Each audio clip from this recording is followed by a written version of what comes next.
Hey friends, I hope the morning's treating you well. Hope you got your coffee.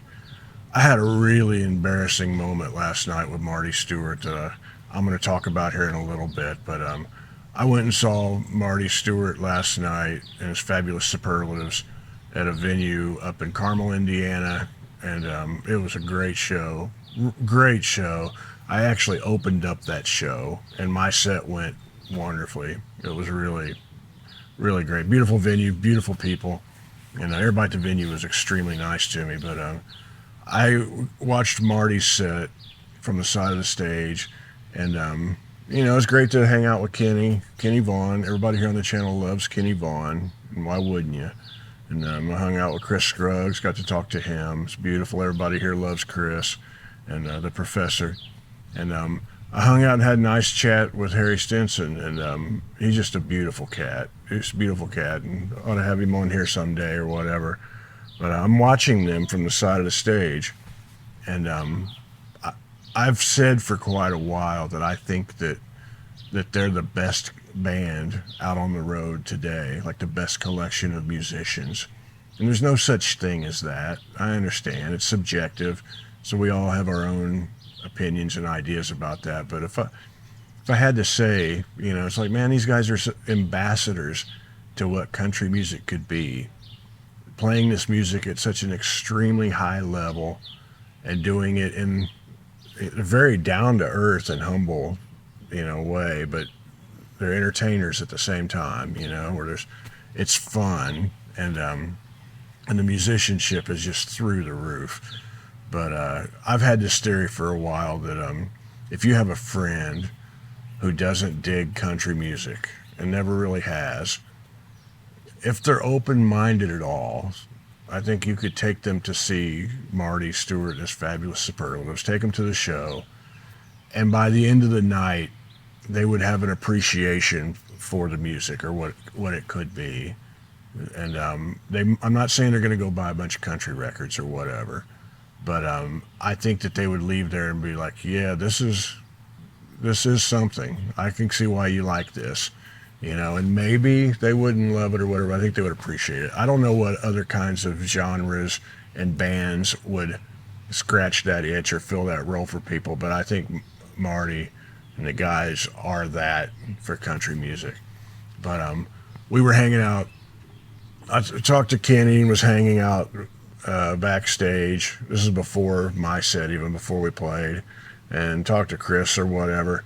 And my buddy Todd Fox was there with me. We go into my dressing room, and you kind of walk out of the dressing room into a common area, and then there's a kitchen with where all the coffee and everything is. So we walk out of the dressing room into this common area, and then into the kitchen. I see Chris right there, but I'm talking to Todd, and I'm not really paying attention. So we go in and we get our coffee, and all that. And when we walked out, I hear somebody say, "Hey, how you doing, Otis?" And I kind of look over and I see Chris smiling at me. And I'm like, "Hey, Chris, what's up, man?" And he's smiling at me kind of like, and I said, "Hey, wow, I sound like you threw your voice over there, man. Thought you were a ventriloquist or something." I said something like that, just joking. And I walked off and I went into my dressing room. And then I kind of stood there for a second and thought, did I just miss something? That seemed really weird and awkward. I walked back out and I realized Marty was sitting like right over there. And he said, "Hey, Otis, how you doing?" And I completely blew him off without meaning to. And I just kind of was like, oh my God. And I walked up and said, "Marty, I'm sorry, man. I did not know." And he just laughed. He's like, "Oh, I said, "I swear I thought that was Chris." And I was trying to figure out how he threw his voice over there. And everybody kind of laughed. I felt like, this tall. And I said something like, "Man, if I found out Chris was like a master ventriloquist and he could juggle chainsaws and all that stuff, I wouldn't be the least bit surprised. He's so good at so many things and all that." I joked about that, but and Marty could not have been nicer and more beautiful, and just a really, really great cat. And when they went out to, actually when I went and played, My set went great. It was beautiful. I shouldn't say stuff about yourself, but it was really nice. The audience was very enthusiastic and really into it, and the people in the venue, lots of them came up to me afterwards and said nice things. But when I walked off the stage, I looked and there's Kenny and Harry on the side of the stage, and that was nice. And we chatted a little bit. They said nice things, but when they went out to play, Marty immediately like put me over on stage in front of the audience, said nice things. I counted 4 times through the night where he did that, and he did not have to do that. It was very, very nice of him, and I thanked him afterwards. That's very nice of you, Marty. You didn't have to do that, and I appreciate it. And so that makes you feel good, man. It's just beautiful, beautiful cats. And afterwards, we hung out for a while backstage. I got to see my buddy Frank Dean from here in Indianapolis, and I hadn't seen him in a long time. He used to sell me a lot of amplifiers and such, and he remembered everyone that he sold me way back when. A couple of them I still have, but that was beautiful. Frank was playing country music unapologetically in a lot of these venues around town in a time when there weren't a lot of people doing that. I didn't know of anybody. I'm sure somebody was, but I didn't know about it when I was a much younger person, and I used to go watch him and his bands and enjoy walking into his guitar stores and just shooting the crap. Remember when guitar stores were like the local barber shop where you go and you just kind of, the person working there is just really cool and nice. We were lucky to have a few with Bill Schaefer, Scott Ballantyne.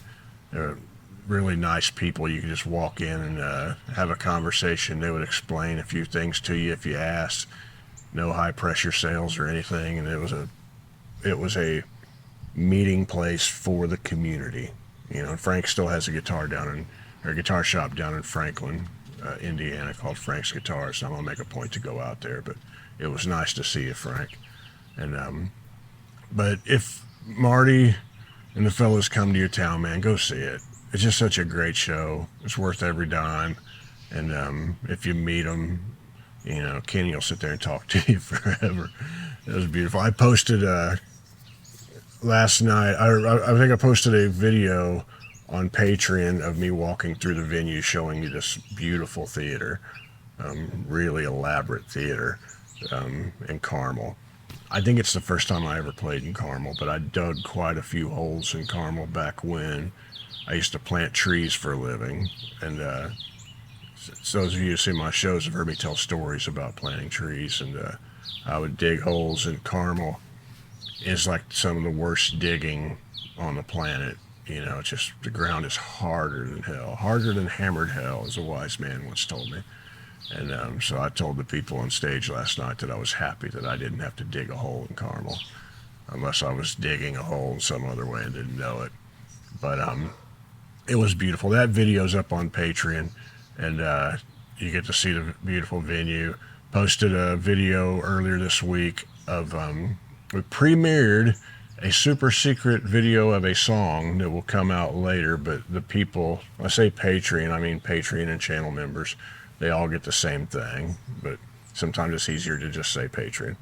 But I posted a video there of new music and a new video, and those folks will be the very first ones to hear any of the new music coming up from my album, which will come out later this year, my new album, and Amy Lashley, my partner, her new album, which will come out later this year. That stuff's there. And if you like these kind of videos where I just talk to you, we hang out a little bit, I try to do that at least once a week on there. For the last couple of months, I've been doing it 2 or 3 times a week, or maybe even more. So it's kind of fun, and I do that. And people seem to appreciate that. And I just tell you what's been up in my life and all that. But anyhow, if you guys don't know about Kenny, if you've never seen any of the Kenny Vaughn videos on the channel, why don't you click on one of these up here and get hip to it, and see Marty Stuart when he comes to your town, and I'll see you somewhere down the road. Much love to you.